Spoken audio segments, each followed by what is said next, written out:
But before we get to that, let's say, where did the story begin? So, according to Buddha Dharma, and you can say according to all also most Indian, philosophical systems, our universe, our world is cyclical, right? So in the, Judeo-Christian monotheistic tradition, it's more a linear progression. There was creation, and then things develop, and then it's like beginning, middle, and end, right? But and even in the ancient Greek and many of the other ancient European as well as Indian traditions, the universe was cyclical. Yeah, there was a beginning, but a beginning, middle, and end, but that's just one wheel of the cycle. And then the universe will go through recreations of itself. It never ends, right? So this story actually begins early in the creation of our world.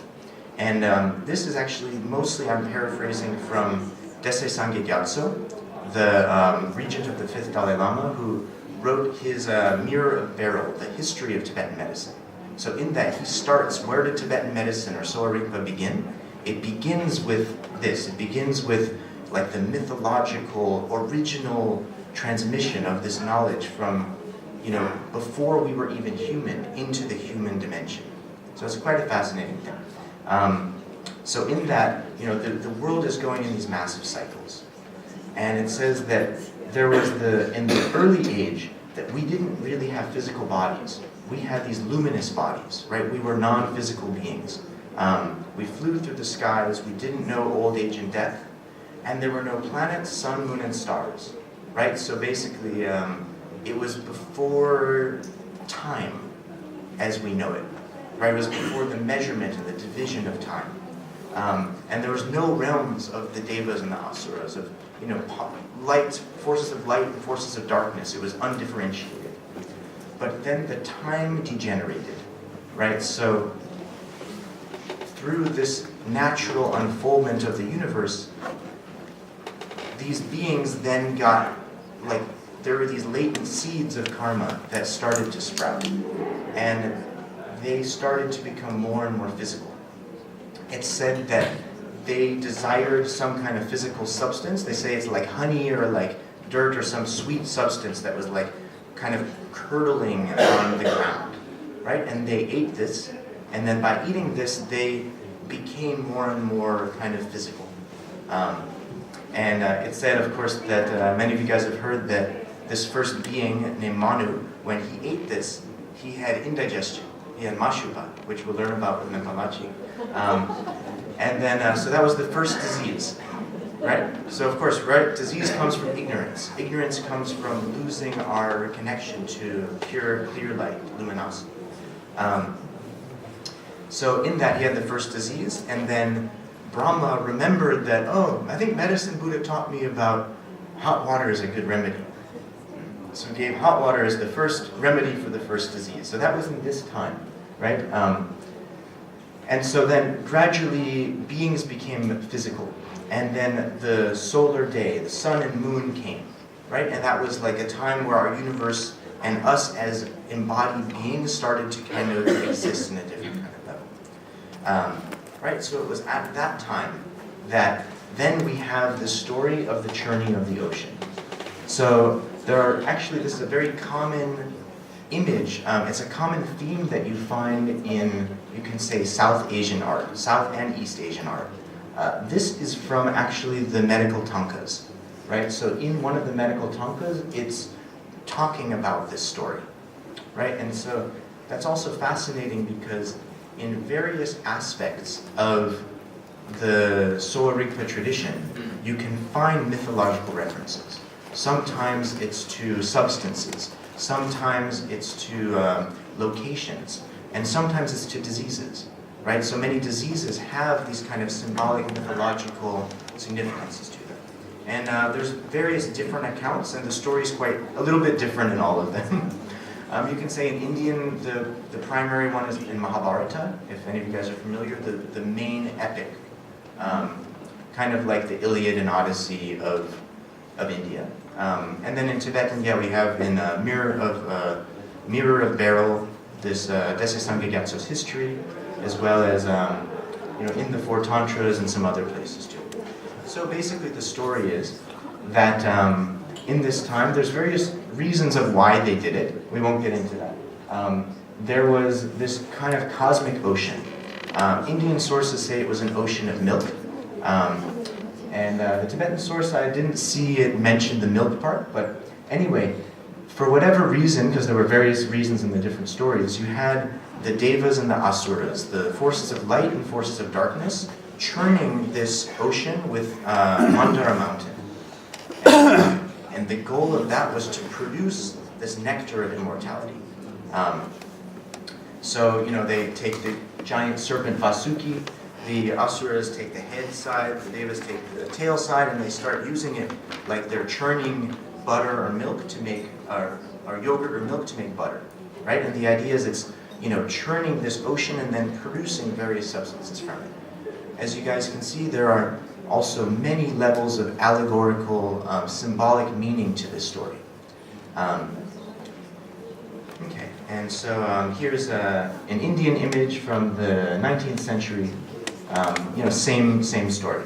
So they're churning and churning and churning. You can see here there's the turtle, and below that's the tortoise incarnation of Vishnu.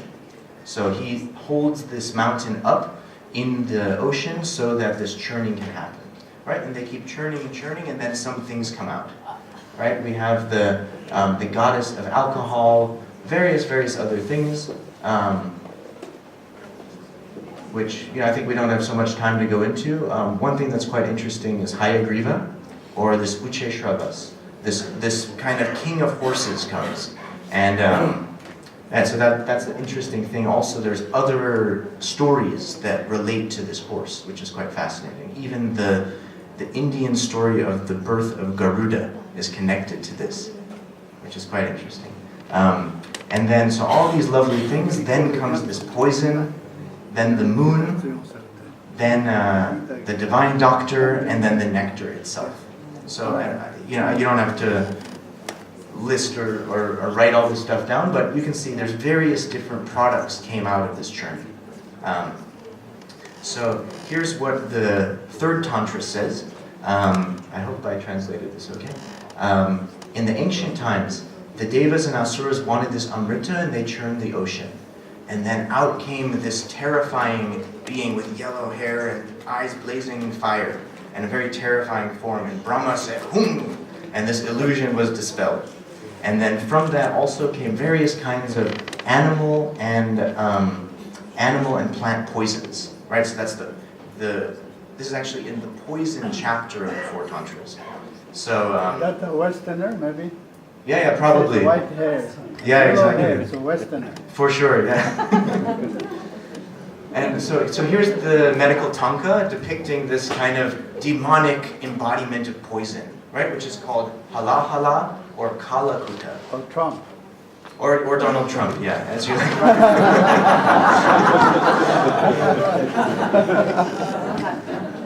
Yeah, that's a good one. So this demonic figure came, and then this poison came, and no one knew what to do.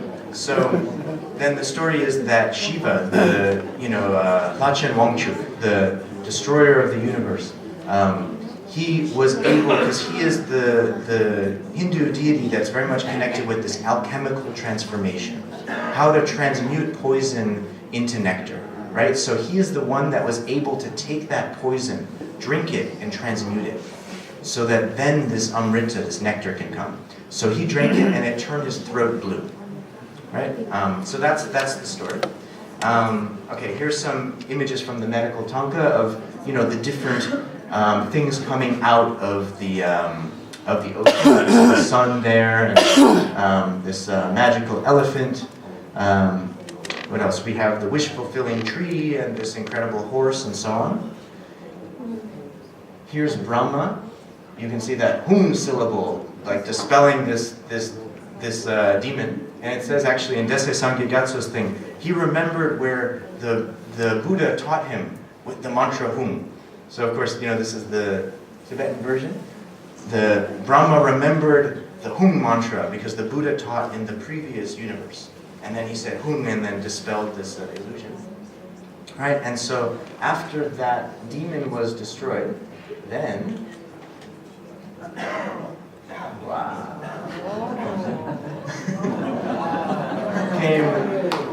came the nectar. Wow. Right, so it came with this. In Tibetan, you say Dromsong Tanglava, right? And in Sanskrit, it's Dhanvantari, who in Indian mythology, this is the form of God as a doctor. This is like the divine physician. And so he emerged from this ocean with this pot of nectar. So the interesting thing too, I should add, is that, I'll say that later, okay.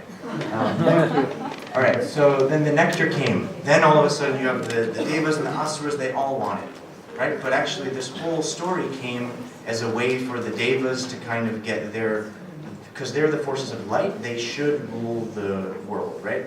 So they had to kind of play a trick on the asuras, because asuras are tricky guys.